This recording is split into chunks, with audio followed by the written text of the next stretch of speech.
ولم يكن له كفوا أحد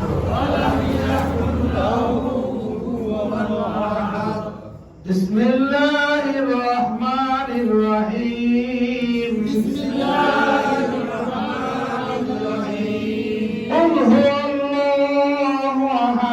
قل هو الله أحد الله الصمد لم يلد ولم يولد ولم يكن له كفوا أحد নাকে পানি দিয়ে নাকটা হওয়ার পরিষ্কার করা, এতে যেন কোনো শুকনা পানি না থাকে, এবং উপরে হাড্ডি পর্যন্ত পানি পৌঁছে দেওয়া। আর হলো সমস্ত শরীর ধৌত করা। তবে রমজানের ক্ষেত্রে পানি পৌঁছে দেওয়ার ক্ষেত্রে কিন্তু ছাত্ররা বলা কিন্তু না, রমজানের মধ্যে যদি ফরজ গোসল করতে হয়। গোসলের মধ্যে তো বিভিন্ন ফরজ আছে, একটা হলো ফরজ গোসল, সুন্নাত মুস্তাহাব গোসল আলাদা আলাদা বিষয়। মনে করেন মুস্তাহাব গোসল আমার কোনো শুকনো থাকলে থাকছে, ভিজে থাকলে থাকছে, এটা এক জিনিস। কিন্তু ফরজ গোসল যদি করা লাগে, রোজা অবস্থায় করা লাগে, তাহলে আমার শরীরের কোনো একটা পশম যদি শুকনো থাকে, পশমের গোড়াও, তাহলে গোসল আদায় হবে না, তাহলে নাফাক থেকে দিবেন আপনি। এই সতর্কতা অবলম্বন করা দরকার না। এই জন্য দেখা যায় রোজা অবস্থায় গোসল করতে গেলে সেই ক্ষেত্রে নাকে বাইন দেওয়ার ক্ষেত্রে খেয়াল রাখতে হবে যে পানিটা যেন শক্ত হাতের উপরে না ওঠে। এটা সাবধানতা অবলম্বন করতে হবে। এটা তো ওজুর ক্ষেত্রে, শুধু গোসলের ক্ষেত্রে না, রোজার মধ্যে আবার সবাই তাই মশলা করে লিখে। এরপরে অনেকের প্রশ্ন থাকে যে আমি অজু করে গোসল শুরু করছি, আবার কি অজু করতে হবে, ওই একবার নামাজ পড়া চাইবে কিনা, এ কথা নিয়ে আলোচনা আগেও হয়েছে, কিন্তু তারপরেও আবার আমাদের এগুলো জানা দরকার যে অজু করিয়া গোসল করলেও সেই অজুতে কি, যদি অজু ভঙ্গের কোনো কারণ না ঘটে, তাহলে ওই অজুতে কি নামাজ পড়া যাইবে, সেই মাত্র যেন আসতে সামনে। তো অজু থাকিতে অজু করা মুস্তাহাব, ইহার মতলব কি? এখানে গোসলের সময় ভালো রূপে অজু করিয়া গোসল করিলে গোসলের পর ওই অজু থাকা সত্ত্বেও পুরো অজু করা মুস্তাহাব কিনা? উত্তর দিচ্ছে এমন অবস্থায় মুস্তাহাব নয়। তার মানে আপনি প্রথম যে অজু করছেন সেই অজু অবস্থা থাকলেই আমাদের করেন। এক মাসে কত রাকাত নফল নামাজ পড়ছে, কে কত রাকাত নফল নামাজ পড়ছে, কিন্তু খোঁজ নিয়ে দেখেন। এরকম আমাদের কখনোই হয় না যে আমরা প্রতিদিন যে এই 10 রাকাত পড়ে, এরকম না পড়ে একদিনই 300 রাকাত 400 রাকাত নামাজ নফল নামাজ পড়বো, এরকম আমাদের কি সাধ্য হয়? এবার কিন্তু সম্ভব হয় না। যদি আমরা মনে করি যে সপ্তাহের একটা দিন আমি সিলেক্ট করবো, এদিন শুধু নামাজ পড়বো, নফল নামাজ একবারে বেশি বেশি পড়বো, 400 রাকাত 500 রাকাত পড়বো, এরকম কিন্তু আমাদের হয় না। কিন্তু দেখেন আল্লাহ রাসূল বলছেন যে একদা হযরত আয়েশা রাদিয়াল্লাহু আনহা রাসূল সাল্লাল্লাহু আলাইহি ওয়াসাল্লামের নিকট এসে উপস্থিত হয়ে বলেন, ইয়া রাসূলুল্লাহ, ইয়া হাবিবাল্লাহ, কোন আমল আল্লাহ তাআলার কাছে সবচাইতে প্রিয়? তো হযরত নবী করিম সাল্লাল্লাহু আলাইহি ওয়াসাল্লাম বললেন, হে আয়েশা, মহান রব্বুল আলামিনের নিকট ওই আমল সবচাইতে প্রিয় আমল যে আমল বান্দা প্রতিনিয়ত করে, সে আমলটা ছোট হোক, যদিও আমলটা একেবারে ছোট হোক, অল্প হোক, কিন্তু যদি ওই আমলটা সে প্রতিদিন করে, কোন বান্দা প্রতিদিনই করে, তাহলে কি ওটা ওই আমলটা আল্লাহ তাআলার কাছে সবচাইতে প্রিয়। আমার নানা কাল খাস চরমানে, কিন্তু আমার নানার যে আমল দেখেছি আমাদের এলাকায় এইখানে আসার পরে দেখলেন ওই একজন যে আমার নানা যে একজন মুরিদ ছিল চরমানায়, ওই রকম মুরিদ এখন পর্যন্ত আমি দেখিনি। তার মধ্যে না ছিল অধিক কি, তিনি মিলাদ পড়তেন, কিয়াম করতেন, সব কিছু করতেন, ইরশাদ পড়তেন, আমিন পড়তেন, ফজরের পরে কোরআন তেলাওয়াত করতেন, আমিন পড়তেন, ইরশাদ পড়তেন। কিন্তু আমাদের মতো যারা সাধারণ অন্য শরীফের, আমরা তো দেখি না দুই একদিন তাদেরকে ইরশাদ পড়তে। কিন্তু দেখবেন 5 ঔষধের নীতিমালা একটা বই আছে, চরমনে সিলসিলা 5 ঔষধের নীতিমালা। সেখানে আছে যে মাগরিবের পরে 20 রাকাত আমিন নফল নামাজ পড়ার জন্য বলছে, 20 রাকাত। ওই তরিকাপন্থী যারা আছে কই কে পড়ে 20 রাকাত? তারপরে এসে মাহফুজাতে যে ইলিয়াস রহমাতুল্লাহ আলাইহি যে মাহফুজা, সেখানেও আছে যে মাগরিবের পরে আমিন পড়ে। জিজ্ঞাসা করবে কই আর যারা তাবলীগ পন্থী তারা কি করে? কারণ মাগরিবের পরে তো তারা আমিনের কোনো কথাই বলতে দেয় না। এটা শুনতেও পারে না। কেন? আপনারা মাগরিবের পরে আমিন নামাজ পড়ে এরপরে আপনাদের কার্যক্রম করেন, সমস্যা কি? কিন্তু আপনি একটা সুন্নাত বাদ দিয়ে আপনি মনে করেন যে ওইটাতে এটার দাম বেশি। আরে ভাই, আপনি তো মনে করেন আপনি যদি একদিন আমিন ছুটে যায়, আপনি 12 বছরের নফল ইবাদত ছুটে গেল, ঠিক কি না বলেন? তাহলে এই ইতিহাস কিন্তু আপনি আবার 12 বছর ইবাদত বন্দেগী করে এরকম নফল আপনি আদায় করতে পারবেন? আসলে সুযোগ নেই। যাই হোক, আমতা আলাইহিম, আমতা যাদেরকে আপনি নিয়ামত দিয়েছেন, আলাইহিম যাদেরকে আপনার নিয়ামত দিয়েছেন তাদের পথে আমাদেরকে পরিচালনা করেন। এ কথা কার? আল্লাহ। কিন্তু আমরা প্রতিনিয়ত এ কথা বলি কি বলি না? বলতে হয়। এ কথা না বললে তো নামাজ হবে না, হবে?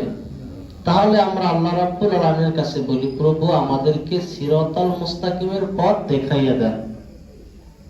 এরপরেই সিরাতাল লাযিনা আনআমতা আলাইহিম, ওই পথ যে পথে চলে আপনার নিয়ামত প্রাপ্ত বান্দারা যে পথে চলেছেন, ওই পথে আমাদেরকে পরিচালনা করেন। কোন পথে বলেন? যারা সিরাতাল মুস্তাকিমের পথে চলেছেন, আমতা আপনার পক্ষ থেকে যারা কি করেছে, নিয়ামত পেয়েছে, তাদের পথে আমাদেরকে চালান।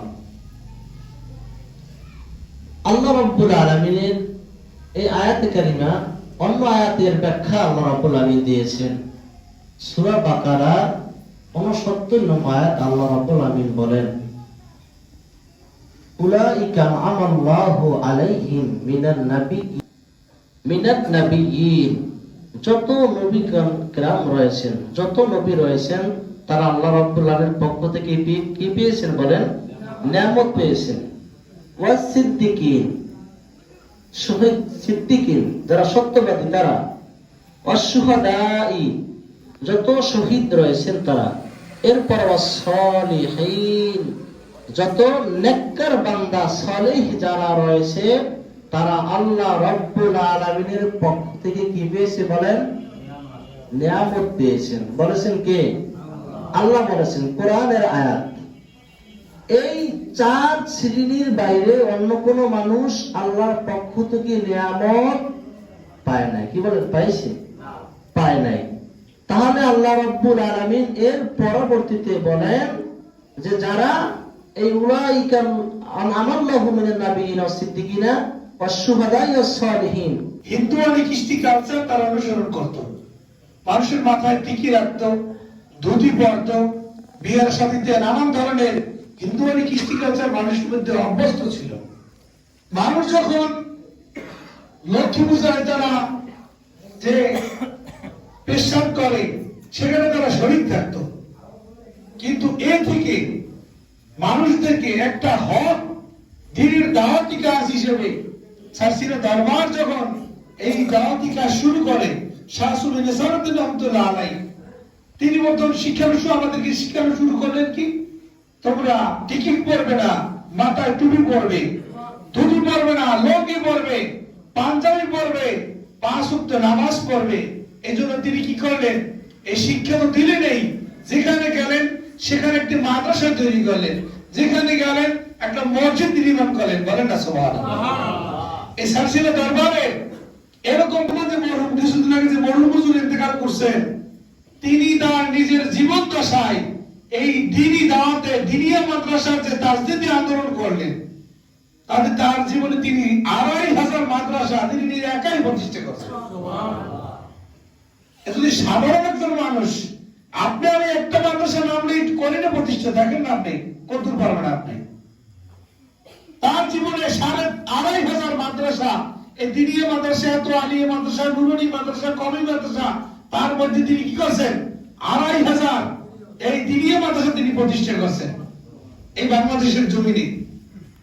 এই সারসিনা দরবারের অবদান অস্বীকার করার মতো কোন আলেম যদি এই পৃথিবীতে পয়দা হয়, আমি মনে করি সে তার কোন ন্যূনতম ইসলামী জ্ঞান তার মাথায় নাই।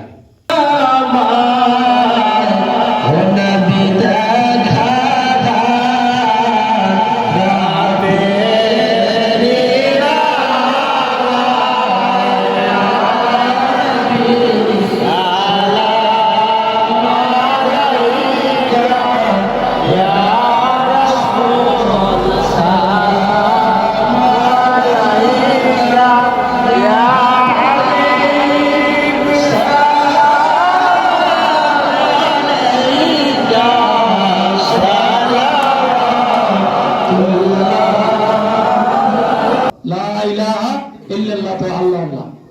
অর্থাৎ হাদিস শরীফে আছে যে ভাইয়া যাকার আল্লাহ খানাসা ওয়াইদা নাফাসা আসা, হাদিস আরবি আছে। কিন্তু এই কথা এই যে যখন মানুষ আল্লাহর জিকির করে তখন শয়তান কি করে? উঠতে পালায়। আবার যখন সেই জিকির থেকে সে গাফেল হয়, আবার শয়তান এসে ওখানে সঙ্গল মারে, বাসা বাঁধে। এজন্য আল্লাহ রবি আমাদেরকে জিকির শিক্ষা দেয়। প্রথমত দেখা যায় যে এই যে সাহেব আলোচনা করলেন যে আমরা চেষ্টা করি, আমরা পারি না। না পারার পিছনে বড় কারণে এই বইটা দীর্ঘদিন শয়তান আমাদের অন্তরে বাসা বাঁধে থাকার কারণে এমন ভাবে একটা স্থায়িত্ব ই করে যে আমরা দুই দিন চেষ্টার মাধ্যমে আমাদের পক্ষে সম্ভব হয় না। এই বিষয়গুলো ধরে কিন্তু মানুষ চেষ্টা করে না, চিন্তা করে না। বহুলিরা এই তাদের সাথে সংশ্লিষ্ট রয়েছে আল্লাহ, তাদের ওসিলা যেন আল্লাহ আমাদের নাজাতের ব্যবস্থা হয়ে যায়। আল্লাহ আমাদের যারা ঋণ করেছে ঋণ করে পরিশোধ করে তৌফিক দান করে, আমাদের অভাব করেছে অভাব দূর করে দেয়। বড় বছর লোক সব বেড়াপিরা বেড়েছে, কেস করলো হায়রানি বেড়েছে থেকে হেফাজত করেন আল্লাহ, খাতে হেদায়েত নসিব করেন আল্লাহ। আল্লাহ আমাদেরকে কবুল করেন আল্লাহ। আল্লাহ আমাদের মধ্যে যারা আত্মীয় স্বজন বিমারগ্রস্ত, বিমারকে সেবা করে দেন আল্লাহ। খাস করে আল্লাহ আমার মা অসুস্থ রয়েছে, আল্লাহ সেবায় সাইদিকে দেন। যিনি মজলিসের জন্য তাবরকের ব্যবস্থা করেছেন আল্লাহ, তার নেক বাসনাগুলো পূরণ করে দেন। বিদায়ের বিদায় থাকে আল্লাহ সহি সালামতে আপনি হেফাজত করেন আল্লাহ। আল্লাহ আপনার ওলিদের ওসিলা আল্লাহ 3 কুতুব সাসিনাতে বসে শুয়ে আছেন আল্লাহ। আল্লাহ তাদের ওসিলা করে আল্লাহ তাকে আপনি কবুল করেন আল্লাহ, তাকে আপনি কবুল করেন আল্লাহ। আপনার নবীর দেশে বসবাস করে আল্লাহ, আল্লাহ সহি সালামতে হেফাজত করেন আল্লাহ। নবীর জিয়ারত নসিব করে দিয়েন আল্লাহ। আল্লাহ নবী পাক সাল্লাল্লাহু আলাইহি ওয়াসাল্লাম জিয়ারত নসিব করে দিয়েন আল্লাহ। আসসালাতু ওয়াসসালামু আলাইকা ইয়া রাসূলুল্লাহ, আসসালাতু ওয়াসসালামু আলাইকা ইয়া হাবিবাল্লাহ, আসসালাতু ওয়াসসালামু আলাইকা ইয়া শাফিউল মুজতামিন, আসসালাতু ওয়াসসালামু আলাইকা ইয়া রাহমাতাল লিল আলামিন। এই জুমার রজনীতে সন্ধ্যা থেকে আল্লাহ আমরা বহু মানুষ এখানে বসে আছি আল্লাহ। আল্লাহ যদি আমরা গুনাহগার আল্লাহ, আমরা আপনার ওলির নির্দেশ করে আল্লাহ এই মজলিস পরিচালনা করতেছি আল্লাহ। আল্লাহ এই মজলিসে আমরা বসে আছি আল্লাহ, আমাদের সমস্ত আমলগুলো আপনি কবুল করেন আল্লাহ। আল্লাহ যা কিছু খাওয়ার খেলার ব্যবস্থা করা হয়েছে, যা কিছু আমল করা হয়েছে, আলোচনা করা হয়েছে আল্লাহ, খাস করে আমরা আপনার হাবিব পাক সাল্লাল্লাহু আলাইহি ওয়াসাল্লামের শানে দুরূদ সালাম মিলাদ যা কিছু পাঠ করেছি ভুল মানে মাফ করে মেহেরবানি করে কবুল করেন আল্লাহ। আল্লাহ যাকে আমরা তাদের মক্কা মদিনা জনাব রাসূল পাক সাল্লাল্লাহু আলাইহি ওয়াসাল্লামকে পৌঁছে দিন। तमाम आंबे करम, तमाम साहबाए करम, खलाफाए राशिदीन, अशर मुर्शिद अस्सबावात उम्मतुल मुमिन जन्नतुल बरज़खुल बख्शिश करेगा। तमाम ताबीन मुस्तहदीन सब सालिहीन उलमा मुतकद्दिमीन उलमा मुतअखिरीन मुस्तहिदीन शय्या मुस्तहिदीन तरीक़त 4 मज़हब से इमाम 4 तरीक़त से बख्शिश करेगा। हुसैन रसूल अब्दुल कादिर जरे अब्दुल अलाई हज़रत महादिन अशरफ अब्दुल अलाई मुतद्दिदा बिदन खाजा ময়নুল সিয়াজের বকশিশ করে দিলাম শাহরুল্লাহ মুহাদ্দিদের সিফাত রিওয়ায়াত রাহমাতুল্লাহ আলাইহি আইজান ওর মুহাম্মদ সাইদ আনওয়ারের বকশিশ করে দিলাম পূর্বশে আবু বকর সিদ্দিক আকবর আব্দুল্লাহ সিদ্দিক আকবর কামাতের জন্য বকশিশ করে দিলাম আল্লাহ খাস করে হাদিয়া সরসে দরবার শেষ আল্লাহ বস